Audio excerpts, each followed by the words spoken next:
Hallelujah.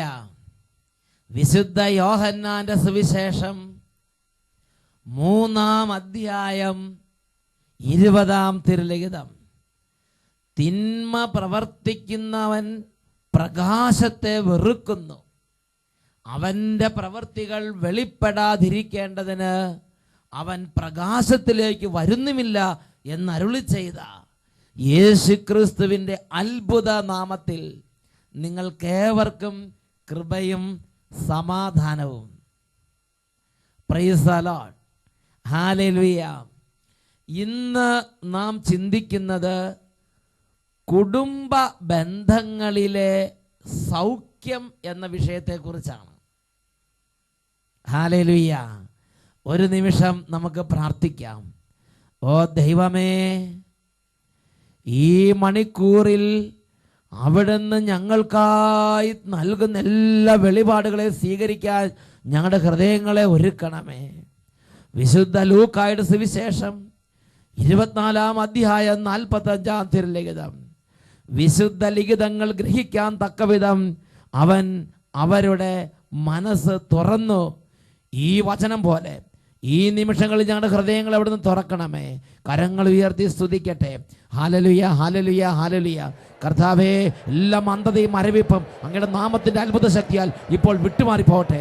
ഹല്ലേലൂയ, hallelujah. കുടുംബങ്ങളും സമൂഹങ്ങളും സ്ഥാപനങ്ങളും യേശുവിന്റെ നാമത്തിൽ ഇപ്പോൾ ഉണരട്ടെ. എല്ലാ തിന്മകളും യേശുവിന്റെ നാമത്തിൽ വിട്ടുമാറിപ്പോകട്ടെ. അടഞ്ഞിരിക്കുന്ന ഹൃദയങ്ങൾ യേശുനാമത്തിൽ തുറക്കപ്പെടട്ടെ. Hallelujah, hallelujah. പരിശുദ്ധാത്മാവേ, അഭിഷേകം ചെയ്യണമേ, ജ്ഞാനം നൽകണമേ, വെളിപാട് നൽകണമേ, കൃപ നൽകണമേ. Hallelujah, hallelujah. യേശുവേ ആരാധന, ആരാധന. യേശുവേ ആരാധന, ആരാധന.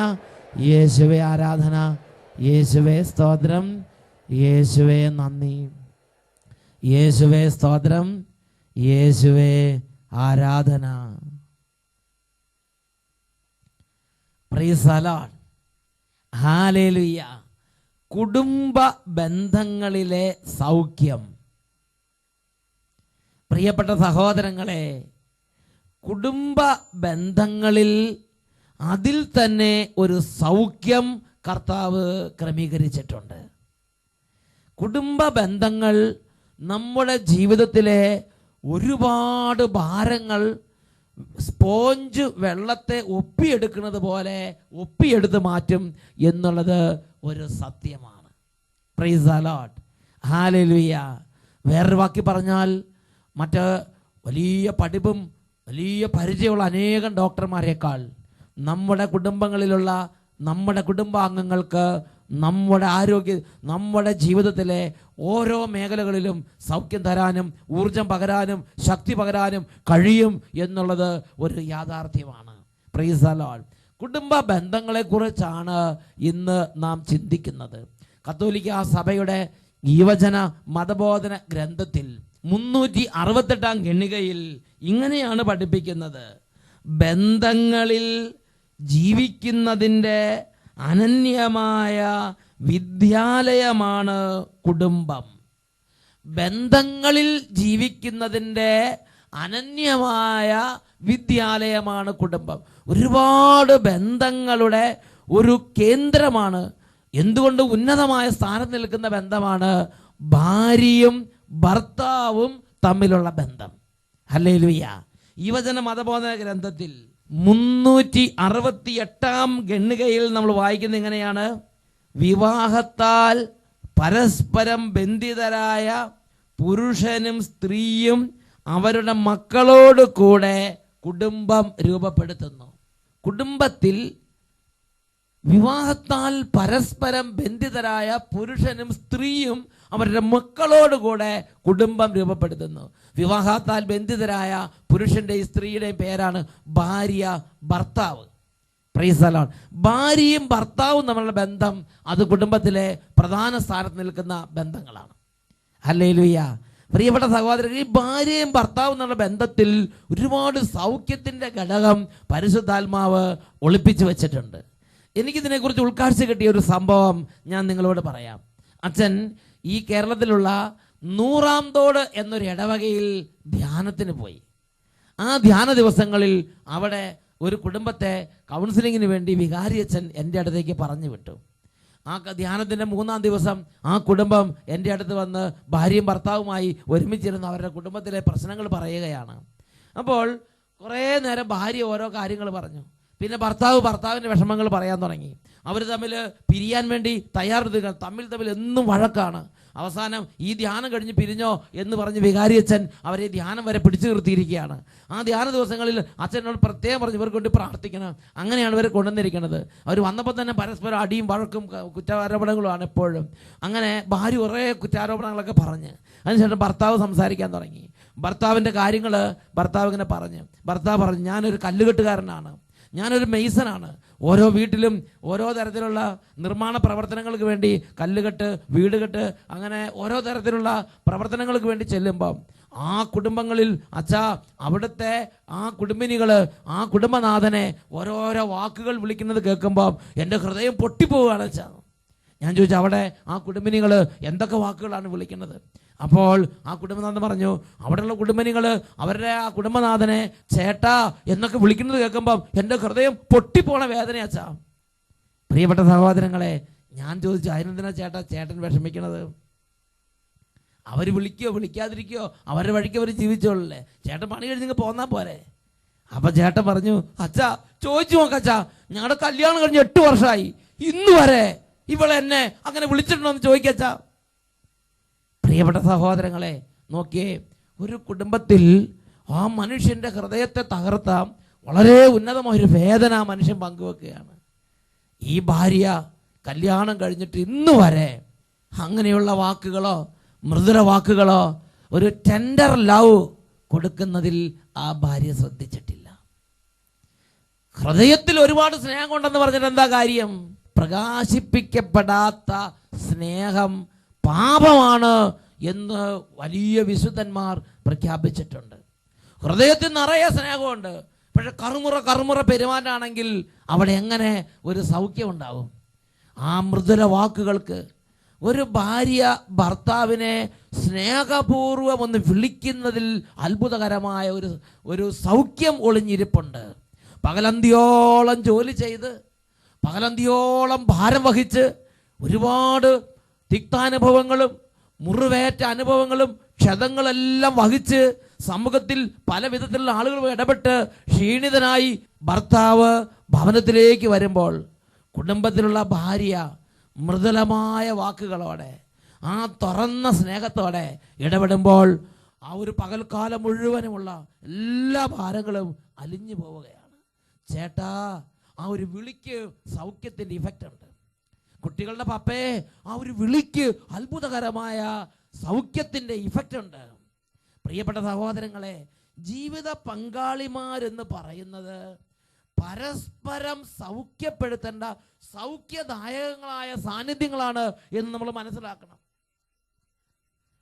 പർദീസയിൽ ദൈവം ഈ പർദീസ മുഴുവൻ സൃഷ്ടിച്ചിട്ട് എല്ലാ മൃഗങ്ങളെയും സൃഷ്ടിച്ചിട്ട് എല്ലാ മരങ്ങളും സൃഷ്ടിച്ച് കണ്ണിന് കമനീയങ്ങളായ നല്ല നല്ല മരങ്ങളും നല്ല നല്ല പഴങ്ങളും നല്ല നല്ല പ്രകൃതി ഭംഗികളും നല്ല നല്ല വെള്ളച്ചാട്ടങ്ങളും നല്ല നല്ല കാര്യങ്ങളെല്ലാം സൃഷ്ടിച്ചിട്ട് ആദത്തെ ദൈവം അതിൻ്റെ നടുവിൽ സന്തോഷവാനായി ജീവിക്കാൻ വേണ്ടി സൃഷ്ടിച്ച്. എന്നാൽ കുറെ കഴിഞ്ഞ് ദൈവം ആദത്തെ നോക്കുമ്പോൾ അവൻ്റെ മുഖത്ത് സന്തോഷമില്ല, അവൻ്റെ മുഖത്ത് എന്തോ വിഷാദം, അവൻ്റെ മുഖത്ത് എന്തോ ഒരു വേദന ഇരിക്കുകയാണ്. ദൈവം അവനെ സൗഖ്യപ്പെടുത്താൻ വേണ്ടി ദൈവം നോക്കിയിട്ടുണ്ടാകണം. എന്നാൽ അവൻ്റെ മുഖത്തെ ആ മ്ലാനത, ആ വിഷാദം, ആ ഏകാന്തത, ആ വേദന അത് മാറുന്നില്ല. അവസാനം അവൻ്റെ വാരിയിൽ നിന്ന് ഒരു വാരിയലെടുത്ത് ദൈവം ഹവ്വയെ സൃഷ്ടിച്ച് എന്നിട്ട് ആദത്തിന് മുമ്പിൽ ഹവ്വയെ കൊണ്ടുചെന്ന് നിർത്തി. ആദം കണ്ണു തുറന്നു നോക്കുമ്പോൾ ഇതാ മനോഹരിയായ ഹവ്വ മുമ്പിൽ നിൽക്കുന്നു. ആദത്തിൻ്റെ ഹൃദയത്തിൻ്റെ ആ വേദനകളെല്ലാം ക്ഷണനേരം കൊണ്ട് അലിഞ്ഞു പോയി. ഇതാ എൻ്റെ അസ്ഥിയിൽ നിന്നുള്ള അസ്ഥി, ഇതാ എൻ്റെ മാംസത്തിൽ നിന്നുള്ള മാംസം. ഈ ഹവ്വയെ ഒരുപാട് അങ്ങോട്ട് സ്നേഹിക്കാൻ ആദത്തിൻ്റെ മനസ്സ് തുറക്കപ്പെടുകയാണ്. ആദം കണ്ണു തുറന്നു നോക്കുമ്പോൾ ഇതാ മനോഹരിയായ ഹവ്വ മുന്നിൽ നിൽക്കുന്നു. ഹവ്വ കാര്യമായിട്ട് ഇങ്ങോട്ടൊന്നും മിണ്ടുന്നത് കാണുന്നില്ലെങ്കിലും ആ ദർശന മാത്രയിൽ തന്നെ ആദത്തിൻ്റെ എല്ലാ വിഷാദങ്ങളും സൗഖ്യം പ്രാപിച്ചു. ആദത്തിന്റെ എല്ലാ ദുഃഖങ്ങളും സൗഖ്യപ്പെട്ട്, ആദത്തിന്റെ എല്ലാ ഏകാന്തതയും സൗഖ്യപ്പെട്ട്, ആദത്തിന്റെ ഹൃദയത്തിന്റെ എല്ലാ നൊമ്പരങ്ങളും, ആദത്തിന് പോലും അറിയാൻ പറ്റാതെ കടന്നിരുന്ന ഒരുപാട് രഹസ്യ നൊമ്പരങ്ങളും രഹസ്യ വേദനകളും മനസ്സിന്റെ വിങ്ങലുകളും ഉണ്ടായിരുന്നു. അതെല്ലാം ഹവ്വയുടെ ആ സാന്നിധ്യത്തിൽ തന്നെ ആദത്തിന്റെ അസ്തിത്വത്തിൽ നിന്ന് സൗഖ്യം പ്രാപിച്ച് അതെല്ലാം അലിഞ്ഞലിഞ്ഞില്ലാതായി. അങ്ങനെ സൗഖ്യത്തിന്റെ പൂർണ്ണതയിൽ ആദം ഹവ്വയെ വിളിക്കുകയാണ്, എൻ്റെ അസ്ഥിയിൽ നിന്നുള്ള അസ്ഥിയും എൻ്റെ മാംസത്തിൽ നിന്നുള്ള മാംസവും. കത്തോലിക്കാ സഭയുടെ മതബോധന ഗ്രന്ഥത്തിൽ അതിനെക്കുറിച്ച് പഠിപ്പിക്കുന്നത് ഇങ്ങനെയാണ്: അവസാനം ആദം ഹവ്വയെ കണ്ടപ്പോൾ എന്നിലുള്ള എന്നെ ഞാൻ കണ്ടെത്തി എന്ന വിധത്തിൽ എന്നിലുള്ള ഞാൻ എന്നാണ് ആദം ഹവ്വയെ തിരിച്ചറിഞ്ഞത്. അല്ലെങ്കിൽ എൻ്റെ ഞാൻ, എന്നിലുള്ള ഞാൻ, എന്നിലുള്ള എന്നെ ഞാൻ കണ്ടെത്തി. Price the Lord. വേറൊരു വാക്കി പറഞ്ഞാൽ ആദത്തിന്റെ സൗഖ്യത്തിന്റെ ഒരു നിറവ് ഹവ്വയിലാണ് ആദം കണ്ടെത്തുന്നത്. എൻ്റെ ഞാനേ, ഇതാണ് ജീവിത പങ്കാളിയുടെ പേര്. Price the Lord. ശരിക്കും എൻ്റെ ഉള്ളിൽ ഞാൻ തന്നെ ഒരു പൂർണ്ണനല്ല. ഹല്ലേലൂയ. എൻ്റെ ഉള്ളില് ഞാൻ പൂർണ്ണനായി മാറുന്നത് എൻ്റെ ജീവിത പങ്കാളിയും കൂടി വരുമ്പോഴാണ്. അതുകൊണ്ടാണ് ആദം എൻ്റെ ഞാൻ, എന്നിലുള്ള ഞാൻ, എൻ്റെ ഞാനേ എന്നാണ് ശരിക്കും ജീവിത പങ്കാളിയുടെ പേര്. കത്തോലിക്കാ സഭയുടെ ഔദ്യോഗിക ഉപദേശത്തിൽ ജീവിത പങ്കാളി വിളിക്കുന്ന ശരിക്കുള്ള വാക്ക് എൻ്റെ ഞാൻ, എന്നിലുള്ള ഞാൻ, എൻ്റെ ഞാനേ എന്ന് വിളിക്കാൻ തക്കവണ്ണമുള്ള ഒരു വലിയ ഒരു അന്തർലയനം ജീവിത പങ്കാളികൾ തമ്മിലുണ്ട്.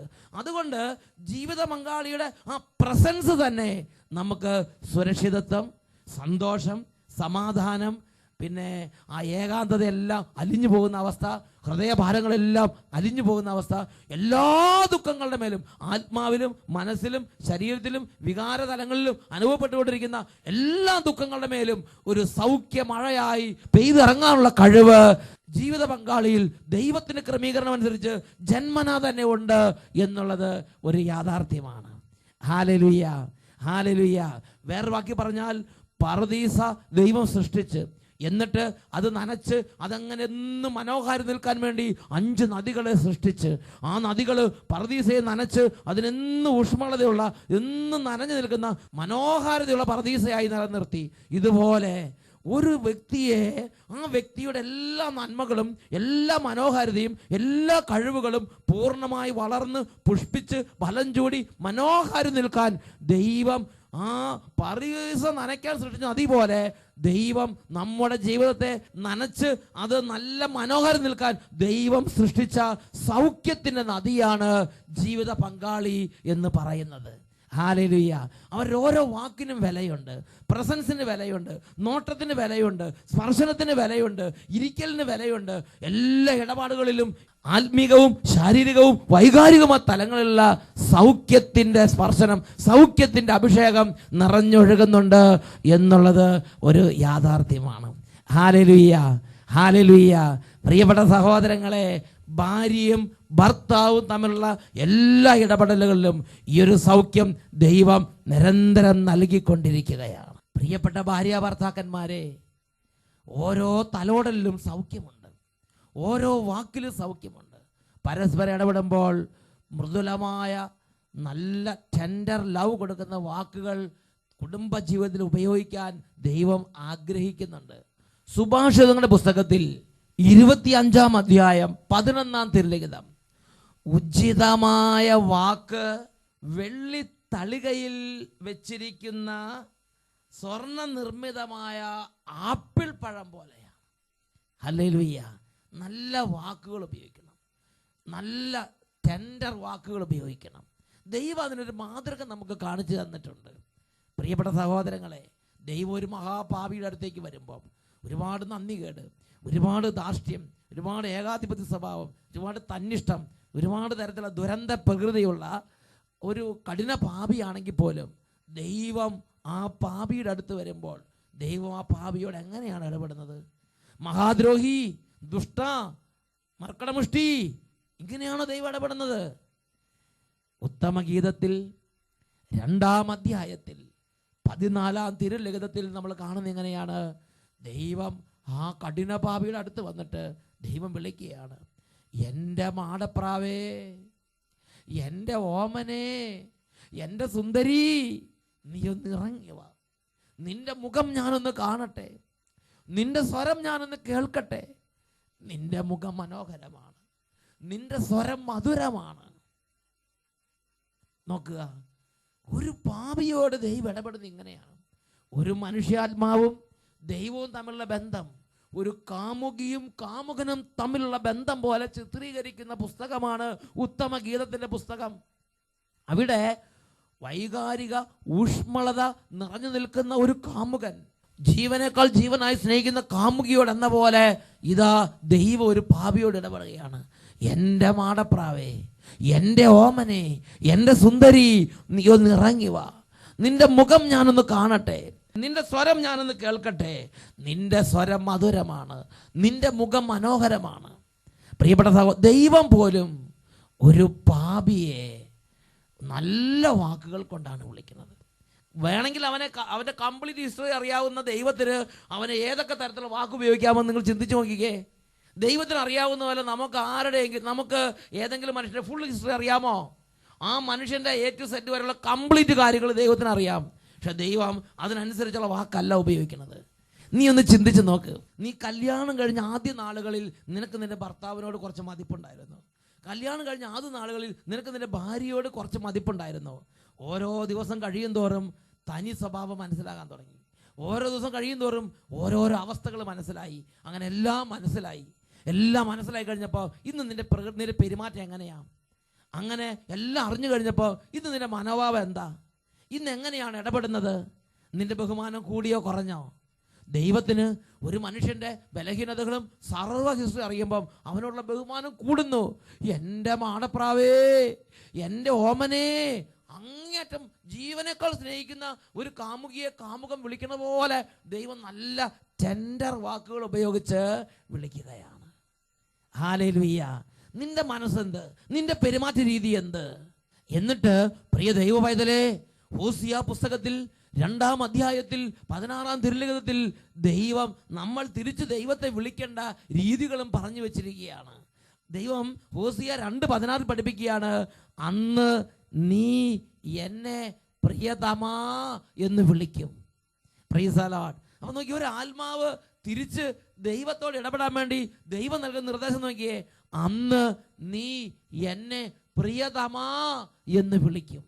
ഒരാത്മാവ് ദൈവത്തെ ഒരു കാമുകനെ വിളിക്കുന്ന അതേമാതിരി വൈകാരിക ഊഷ്മളതയോടെ ടെൻഡർ വാക്കുകൾ ഉപയോഗിച്ച് വിളിക്കണമെന്ന് ദൈവത്തിന്റെ ആത്മാവ് നമുക്ക് വെളിപ്പെടുത്തി തരികയാണ്. ഒരു പാപിയും ദൈവവും തമ്മിലുള്ള ബന്ധം പോലും ഇതേപോലെ നല്ല ടെൻഡർ വാക്കുകൾ വെച്ച് നന്നായി ചെയ്യണമെന്ന് ദൈവം നമുക്ക് വെളിപ്പെടുത്തി തന്നിരിക്കുകയാണ്. പ്രിയപ്പെട്ട സഹോദരങ്ങളെ, അങ്ങനെയെങ്കിലും ഒരു കുടുംബത്തിൽ നമ്മൾ തമ്മിൽ ജീവിത പങ്കാളികൾ തമ്മിൽ എത്രയോ ആദരവോടും എത്രയോ ബഹുമാനത്തോടും കൂടി എത്രയോ മൃദുലമായി പരസ്പരം സൗഖ്യമായി മാറണം. കത്തോലിക്കാ സഭയുടെ മതബോധന ഗ്രന്ഥത്തിൽ 2206 ഖണ്ഡികയിൽ പഠിപ്പിക്കുകയാണ്, കുടുംബത്തിനുള്ളിലെ ബന്ധങ്ങൾ വികാരങ്ങളുടെയും സ്നേഹപ്രകടനങ്ങളുടെയും താല്പര്യങ്ങളുടെയും ഒരു ചാർച്ചയുണ്ടാക്കുന്നു. ഒരു വലിയ സൗഖ്യം അവിടെ ഉണ്ടാക്കുകയാണ്. വികാരങ്ങളുടെയും സ്നേഹപ്രകടനങ്ങളുടെയും സ്വകാര്യ ഇടപെടലുകളുടെ എല്ലാം വഴി ഒരു സൗഖ്യമാണ് അതെല്ലാം വഴി കുടുംബത്തിൽ വിരിഞ്ഞു വരുന്നത്. Price the Lord. ഹല്ലേലൂയ. ഈ നിമിഷങ്ങളിൽ നമുക്ക് പ്രാർത്ഥിക്കാം. പരസ്പരം തഴുകി ഒഴുകണം, പരസ്പരം ഒരു സൗഖ്യമായി പെയ്തിറങ്ങണം. പ്രോത്സാഹന വാക്കുകൾ, സ്നേഹവാക്കുകൾ, മൃദുല വാക്കുകൾ, അതുപോലെ പരസ്പര ബഹുമാനം, അന്യോന്യ ആദരവ്, എല്ലാ കാര്യങ്ങളിലും ഒരു മതിപ്പ്, തമ്മിലുള്ള ബന്ധത്തിൽ ഒരു അനുഗ്രഹ രീതിയായി മാറട്ടെ. എല്ലാവരും കരങ്ങൾ ഉയർത്തി സ്തുതിക്കുന്നു. Hallelujah, hallelujah.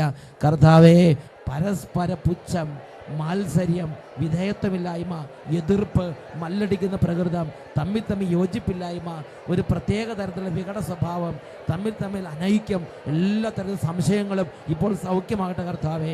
ആയിരിക്കുന്ന അവസ്ഥയിൽ എല്ലാം അറിഞ്ഞ് വലിയ ബഹുമാനത്തോടെ പരസ്പരം ഇടപെടാൻ, മൃദുല വാക്കുകളോടെ പരസ്പരം സംസാരിക്കാൻ, എല്ലാം സൗഖ്യപ്പെടുന്ന വൈദ്യനായി പരസ്പരം ശുശ്രൂഷിക്കാൻ, ദൈവമേ, കുടുംബത്തിൽ അവിടുന്ന് ആക്കിയിരിക്കുന്ന ജീവിത പങ്കാളികളുടെ മേൽ ഇപ്പോൾ സൗഖ്യത്തിൻ്റെയും കൃപയുടെ അഭിഷേകം ചൊരിയണമേ ചൊരിയണമേ കർത്താവേ.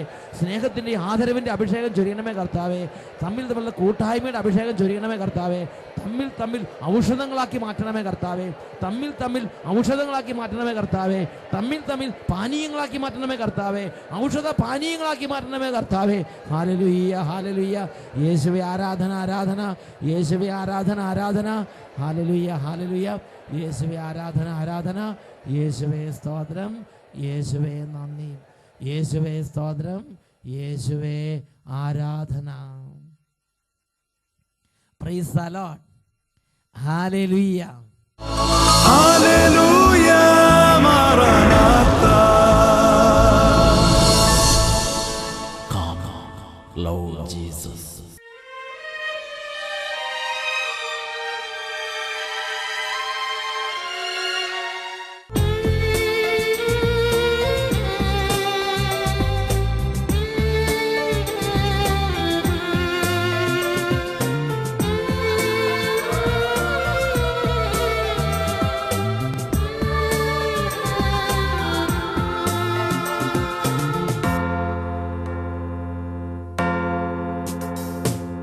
ആരാധിക്കുന്നു ആരാധിക്കുന്നു യേശുനാഥനെ ആരാധിക്കുന്നു ആരാധിക്കുന്നു ആരാധിക്കുന്നു ഓസ്തിരൂപനെ ആരാധിക്കുന്നു.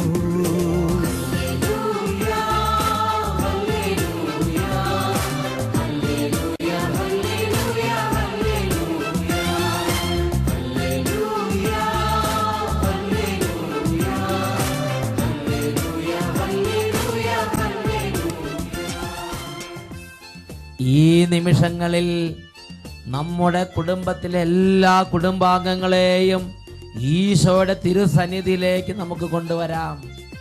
നമ്മുടെ കുടുംബത്തിൽ രോഗികളായി കിടക്കുന്ന കുടുംബാംഗങ്ങൾ, ജോലി തടസ്സങ്ങളിൽ ഇരിക്കുന്നവർ, പ്രാർത്ഥനയിൽ നിന്ന് വീണുപോയവർ, വിശ്വാസത്തിൽ നിന്ന് വ്യതിചലിച്ചു പോയവർ, വഴക്കിലും കലഹത്തിലിരിക്കുന്നവര്, പഠിക്കാൻ കഴിയാത്ത കുഞ്ഞുങ്ങള്, അനുസരണക്കേട് നിമിത്തം ദൈവകൃപ നഷ്ടപ്പെട്ടവര്, എല്ലാ അവസ്ഥയിരിക്കുന്ന കുടുംബാംഗങ്ങളെയും ദിവ്യകാരുണ്യ ഈശോയുടെ അരികിലേക്ക് കൊണ്ടുവരാം.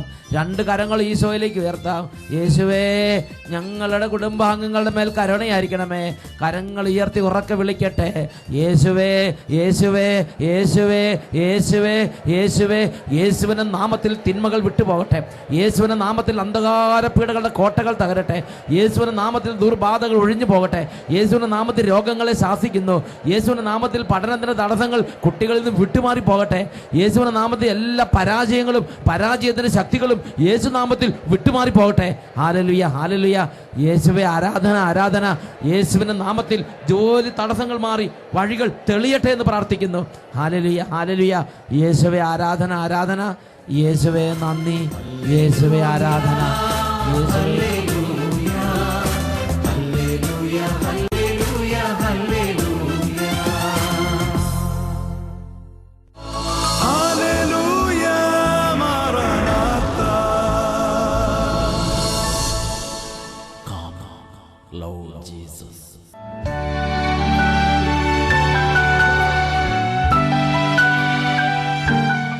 ഞാൻ ആദ്യമായിട്ട് അട്ടപ്പാടിയിൽ കഴിഞ്ഞ മാർച്ച് മാസം ആദ്യ വെള്ളിയാഴ്ച അട്ടപ്പാടിയിൽ പോയി.